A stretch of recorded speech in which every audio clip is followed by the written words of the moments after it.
Assalamualaikum warahmatullahi wabarakatuh. Salam dan bahagia para bapak dan ibu guru hebat Nusantara.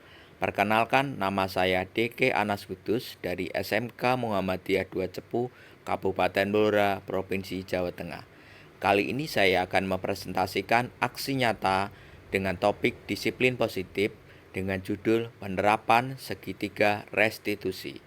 Setelah Bapak dan Ibu Guru menyaksikan video YouTube ini sampai selesai, mohon Bapak dan Ibu Guru mengisi tanggapan pada deskripsi video YouTube ini. Selanjutnya, apa definisi dari disiplin positif? Disiplin positif yaitu penggalian potensi menuju tujuan positif. Sedangkan restitusi yaitu proses perbaikan kesalahan menuju karakter lebih kuat. Sedangkan tujuan dari restitusi yaitu yang pertama, penyusunan kembali disiplin sekolah. Yang kedua, fokus solusi bukan masalah. Yang ketiga, introspeksi diri murid menuju pemecahan masalah. Selanjutnya, landasan filosofi restitusi. Kesalahan merupakan sesuatu yang normal karena menurut waktu, tiap hari manusia berbuat salah. Menurut kesadaran, manusia tahu berbuat salah. Menurut akibat kritik, tidak percaya diri dan fokus kesalahannya. Menurut dukungan restitusi, menguatkan individu untuk memperbaiki diri. Menurut tujuan restitusi, mengawali kesuksesan. Dan menurut manfaat restitusi, sadar bahwa kesalahan merupakan sesuatu yang normal dan memberi proses kepada orang di sekitarnya.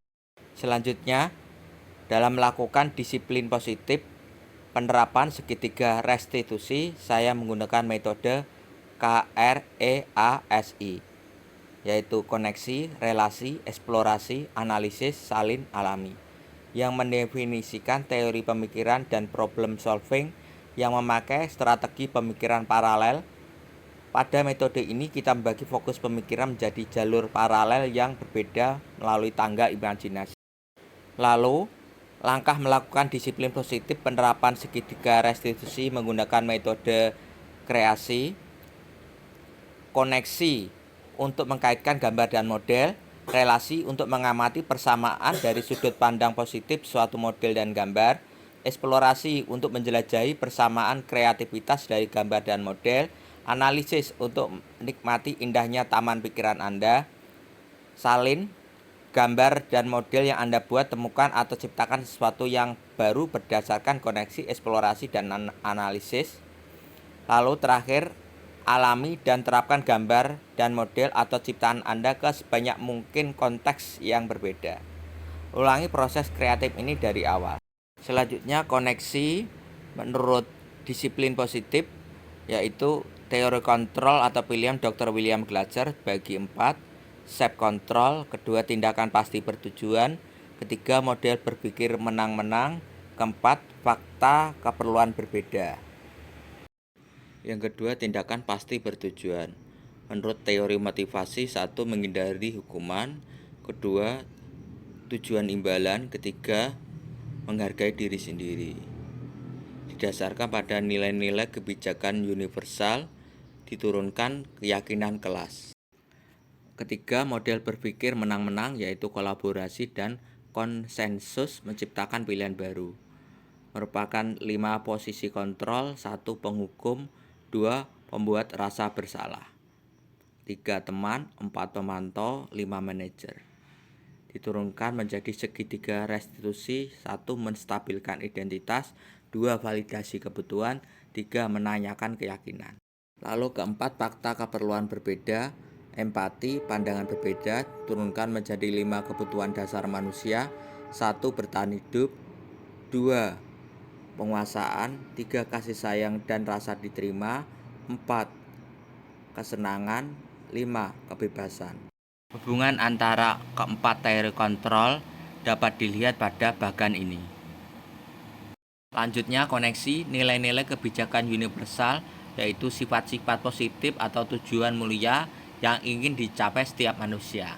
Itu kita dapatkan pada profil pelajar Pancasila. 1. Beriman, bertakwa kepada Tuhan Yang Maha Esa dan berakhlak mulia.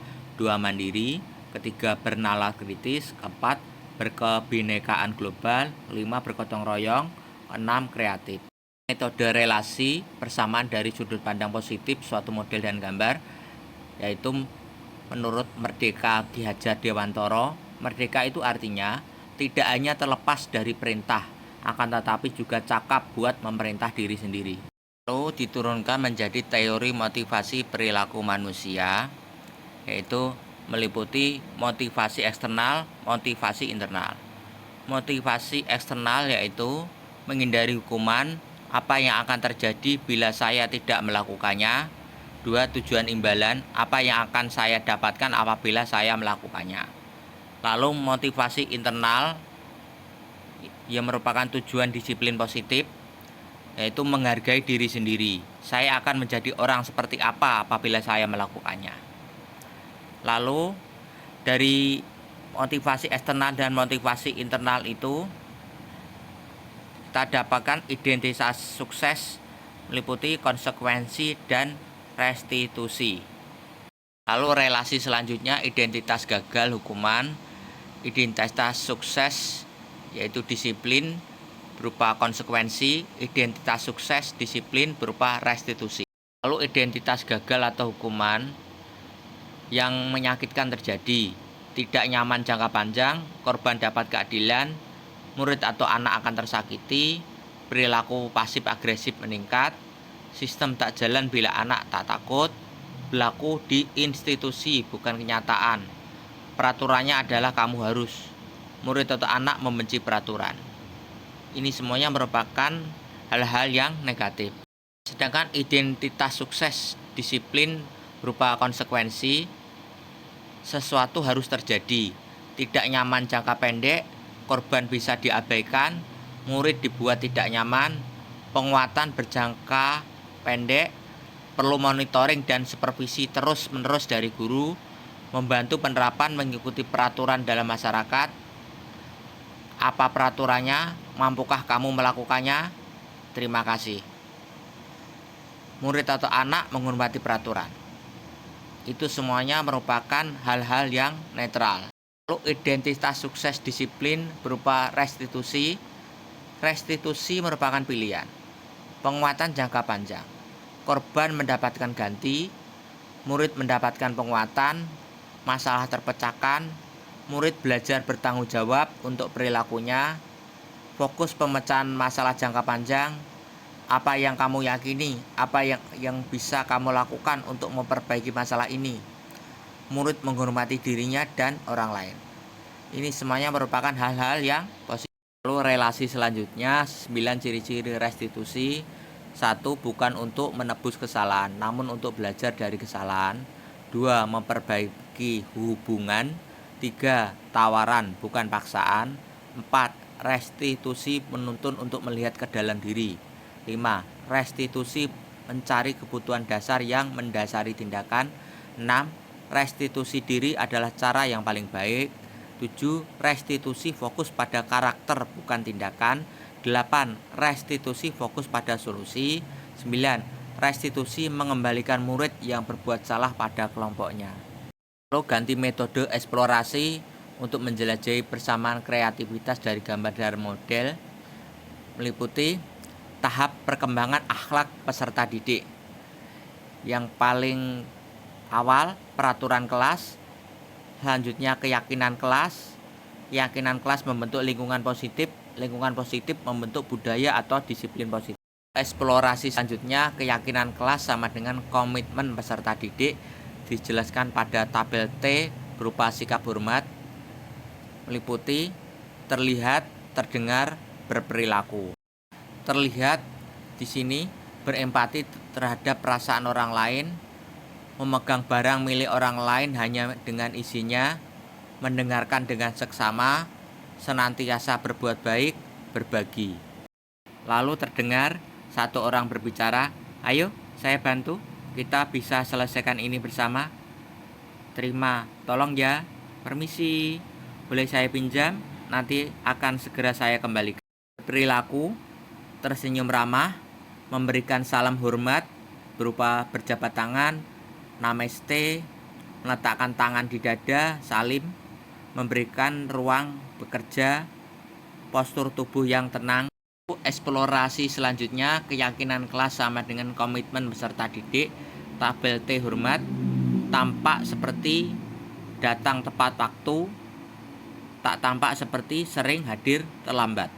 Menyapa teman dan guru setiap hari, tak tampak tak acuh kepada teman dan guru. Tampak mengembalikan barang teman yang telah dipinjam dan mengucapkan terima kasih, tak tampak tidak mengembalikan barang yang telah dipinjam dan meletakkan sembarangan. Tabel T bekerja, tampak tekun bekerja dan menyimak guru, tak tampak tidak mendengarkan guru dan acuh tak acuh. Tampak menyerahkan tugas tepat waktu, tak tampak tugas tidak diberikan. Lalu eksplorasi selanjutnya, hubungan peraturan kelas yaitu tata tertib dengan keyakinan kelas komitmen. Peraturan, selalu kembalikan buku ke tempatnya. Keyakinan kelas tanggung jawab, dilarang mengganggu orang lain yaitu menghormati orang lain, hadir di sekolah 15 menit sebelum pembelajaran dimulai, menghormati orang lain, berkomitmen, dilarang melakukan kekerasan, keselamatan, menghormati orang lain, dilarang menggunakan narkoba, kesehatan, bergantian atau menunggu giliran, menghormati orang lain, bersabar, gunakan masker, kesehatan, keselamatan, jangan berlari di kelas atau koridor, keselamatan, keamanan. Eksplorasi selanjutnya, tahap perkembangan akhlak peserta didik, hubungan dari peraturan kelas, keyakinan kelas, lingkungan positif, budaya atau disiplin positif itu bisa kita analogikan dengan peraturan kelas, analogi dengan tata tertib kelas yaitu pola perilaku, keyakinan kelas analogi dengan komitmen, order, adat istiadat yang ajak, mantap, lingkungan positif analogi dengan tertib sosial, budaya atau disiplin positif analogi dengan keteraturan sosial. Lalu analisis untuk menikmati indahnya taman pikiran Anda yaitu kebutuhan dasar manusia menuju dunia berkualitas. Pertama, kebutuhan fisiologis yaitu bertahan hidup. Selanjutnya, keselamatan dan keamanan. Pendampingan orang tua karena tingkat kewaspadaan diri anak yang masih rendah. Selanjutnya, kebutuhan sosial berupa rasa cinta, kasih sayang, serta hak kepemilikan. Selanjutnya, kebutuhan ego meliputi harga diri, bentuk menghargai diri sendiri dan bentuk penghargaan dari orang lain. Lalu yang terakhir, aktualisasi diri, wujud sesungguhnya untuk mencerminkan harapan serta keinginan seorang individu terhadap dirinya sendiri. Lalu metode salin gambar dan model yang Anda buat, temukan atau ciptakan sesuatu yang baru berdasarkan koneksi, eksplorasi, dan analisis meliputi identitas gagal yaitu kontrol dari luar, meliputi menghindari hukuman. Dibagi dua, penghukum dan pembuat orang merasa bersalah. Lalu dari motivasi guru berbuat, penghukum menghardik, menunjuk-nunjuk, menyakiti, pembuat berceramah dan mengatakan seharusnya Bapak kecewa. Lalu guru berkata, kalau kamu tidak melakukannya, awas ya, rasakan. Lalu pembuat, kamu seharusnya, kamu sudah tahu. Bapak lelah sekali mengatakannya, Bapak stres. Hasil dari penghukum memberontak, menyalahkan orang lain, berbohong. Pembuat menyembunyikan, menyangkal, berbohong. Kaitan dengan dunia berkualitas, penghukum murid meletakkan guru di luar dunia berkualitas, pembuat merasa bersalah, murid meletakkan guru di dalam dunia berkualitas. Lalu murid berkata, biarkan aja, nanti juga marah-marah lagi. Membuat orang merasa bersalah, maafkan saya. Dampak pada murid, penghukum, murid meletakkan guru di luar dunia berkualitas, pembuat merasa rendah diri. Lalu metode salin selanjutnya, identitas berhasil atau sukses, kontrol dari luar, mengharapkan imbalan atau ketergantungan pada orang lain, meliputi teman dan pemantau. Motivasi guru berbuat, teman membuatkan alasan-alasan untuk muridnya, pemantau menghitung dan mengukur. Guru berkata, ayolah, lakukan demi Bapak. Masa kamu tidak mau? Ingat tidak Bapak pernah membantu. Pemantau, apa peraturannya? Hasil, teman, ketergantungan. Pemantau menyesuaikan diri bila diawasi. Kaitan dengan dunia berkualitas, teman, murid meletakkan guru sebagai orang yang sangat penting di dunia berkualitas. Pemantau, murid meletakkan guru, peraturan dan hukum di dunia berkualitas. Murid berkata, saya pikir bapak atau ibu teman saya. Ternyata begitu. Pemantau, berapa banyak bintang yang harus saya peroleh? Berapa halaman yang harus saya tulis? Dampak pada murid, lemah tidak mandiri tergantung. Pemantau, menitik beratkan pada sanksi atau hadiah untuk dirinya. Metode salin selanjutnya, identitas berhasil atau sukses berasal dari kontrol diri. Menghargai diri sendiri merupakan sifat manajer. Motivasi guru berbuat dengan mengajukan pertanyaan-pertanyaan. Guru berkata, apa yang kita yakini? Apa yang bisa kau kerjakan untuk memperbaiki masalah ini? Hasil, menguatkan pribadi. Kaitan dengan dunia berkualitas, murid meletakkan dirinya sebagai individu yang positif dalam dunia berkata, bagaimana caranya saya bisa memperbaiki ke dalam? Dampak pada murid, mengevaluasi diri. Bagaimana cara memperbaiki diri? Salin selanjutnya merupakan pilihan identitas dari peraturan, pemantau, konsekuensi atau hadiah, atau pilihan selanjutnya nilai-nilai manajer untuk memperbaikinya.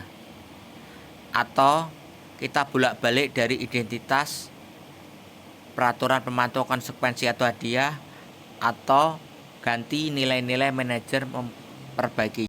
Ganti metode alami dan terapkan gambar dan model atau ciptaan Anda ke sebanyak mungkin konteks yang berbeda. Ulangi proses kreatif ini dari awal, yaitu segitiga restitusi. Pertama, menstabilkan identitas. Meliputi setiap orang pasti pernah melakukan kesalahan. Kamu bukan satu-satunya yang pernah melakukan ini. Lalu validasi kebutuhan. Kamu tentu punya alasan mengapa melakukan itu. Adakah cara yang lebih efektif untuk mendapatkan apa yang kamu butuhkan? Lalu yang terakhir, menanyakan keyakinan. Nilai-nilai apa yang telah kita sepakati? Kamu ingin menjadi orang yang seperti apa? Metode alami selanjutnya, segitiga restitusi, menstabilkan identitas, bertujuan untuk menjadikan anak yang merasa gagal karena telah melakukan kesalahan menjadi positif terhadap dirinya. Guru berkata, berbuat salah itu hal yang manusiawi. Tidak ada manusia yang sempurna. Bapak Ibu juga pernah buat salah.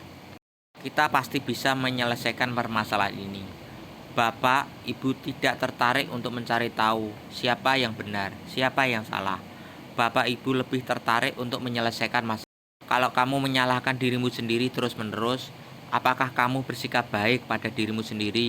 Metode alami selanjutnya, dari segitiga restitusi, validasi kebutuhan, bertujuan untuk membantu murid mengenal basic needs, kebutuhan dasar yang ingin didapatkannya ketika melakukan kesalahan itu. Pada dasarnya, setiap perilaku manusia tujuannya adalah untuk mendapatkan basic needs. Apakah itu power, freedom, love, and belonging, fun, and survival. Guru berkata, kamu bisa saja kan melakukan hal yang lebih buruk, tapi kamu tidak melakukannya kan?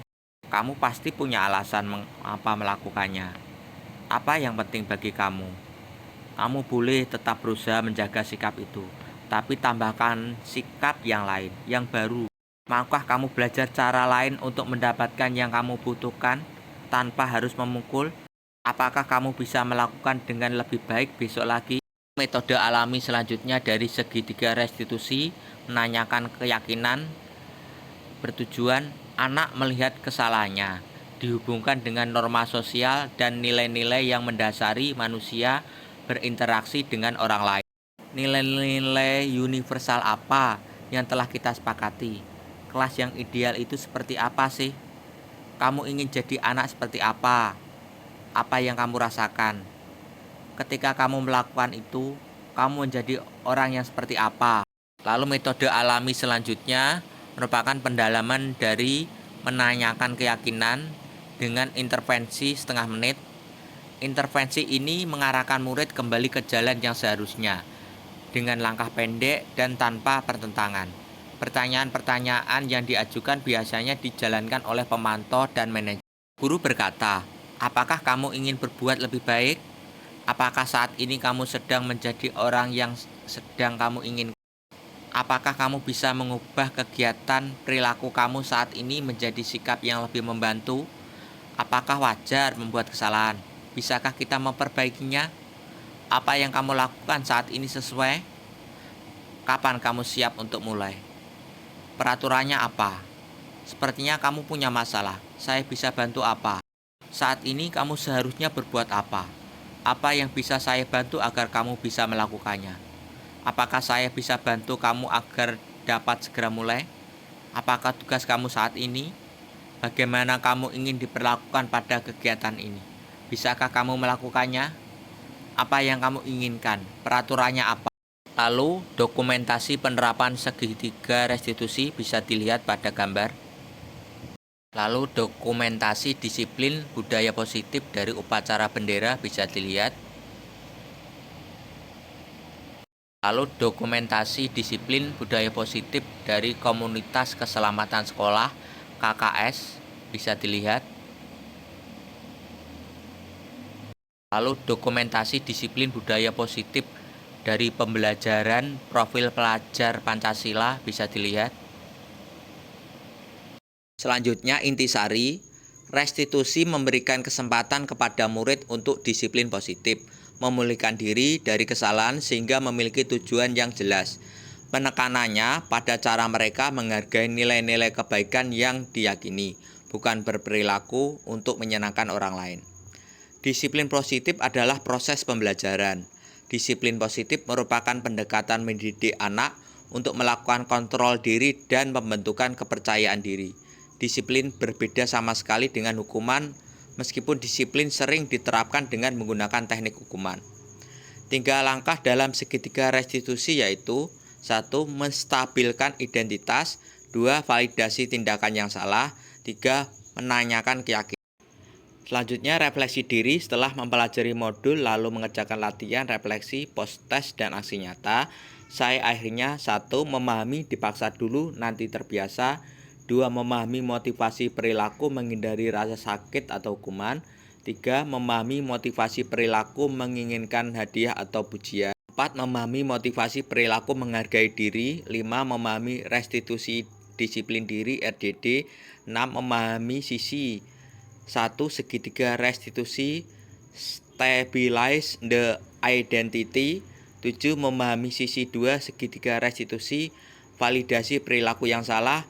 8. Memahami sisi 3 segitiga restitusi, menanyakan ke 9. Pengenalan 5 posisi kontrol. 10. Memahami posisi kontrol penghukum. Lanjutan refleksi diri. 11. Memahami posisi kontrol pembuat rasa bersalah. 12. Memahami posisi kontrol teman. 13. Memahami posisi kontrol pemantau. 14. Memahami posisi kontrol manajer. 15. Memahami hadiah dalam praktek pembelajaran di kelas. 16. Memahami hukuman. 17. Memahami konsekuensi. 18. Memahami restitusi. 19. Memahami keyakinan kelas. 20. Memahami restitusi di kelas. Berikut soal bukti umpan balik bisa dilihat. Berikut bukti umpan balik sesi 1, menstabilkan identitas, stabilize the identity. Pertanyaannya, ketika gurumu mengajak berbicara tentang pelanggaranmu, apakah gurumu menenangkan perasaanmu dengan menggunakan kalimat yang baik? Bisa dilihat umpan balik. Selanjutnya sesi 2, validasi kebutuhan. Pertanyaannya, ketika gurumu mengajak berbicara tentang pelanggaranmu, apakah gurumu membantumu menyadari kesalahanmu dan menghubungkan dengan keyakinan kelas? Berikut bisa dilihat bukti umpan balik.